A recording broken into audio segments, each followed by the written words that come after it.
Hello everyone. আজ পণ্ডিতপুর গ্রামে আইছি মুসলমানের আয়োজনের রান্না করার জন্য।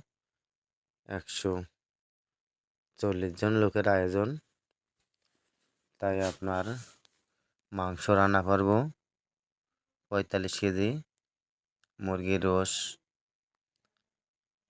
তারপরে ছাক্কা,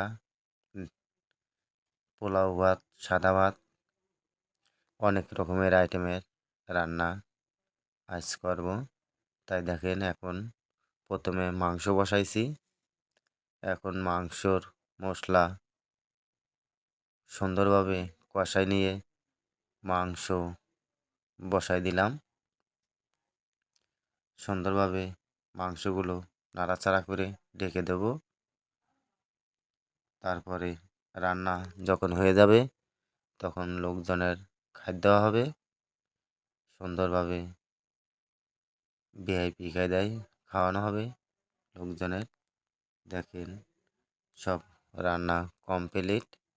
এখন আপনার খাবার বেড়ে রেডি করে রাখবো। এখন এই খাদ্য দেওয়া হবে সুন্দরভাবে।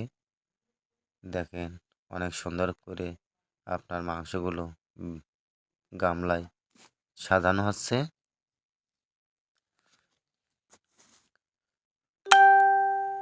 খাওয়ার জন্য সব লোকজন বসে গেছে। এখনই আপনার খাদ্য হবে। অনেক সুন্দরভাবে গামলাগুলো সাজিয়ে রাখা আছে। কিছুক্ষণের মধ্যেই আপনার খাওয়া দাওয়া শুরু হয়ে যাবে। তাই আমরা সব বেড়ে সুন্দর করে আপনার টেবিলের পরে সাজিয়ে রাখছি।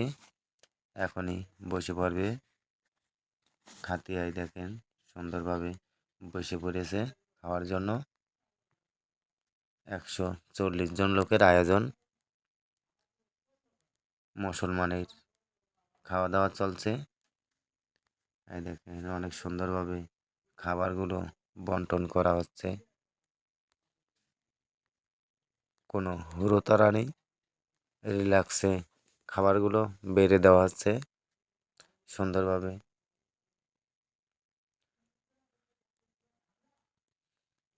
অনেক চমৎকার রান্না করা হয়েছে। সবাই সুন্দরভাবেই খাচ্ছে। আর অনেক লোক আছে আপনার দেখাশোনা করছে কিভাবে খাওয়ানো হচ্ছে। তা বন্ধুরা, সবাই ভালো থাকেন। আর ভিডিও দেখে যদি আপনাদের কারো ভালো লাগে তাহলে লাইক, শেয়ার, কমেন্ট করে দেবেন।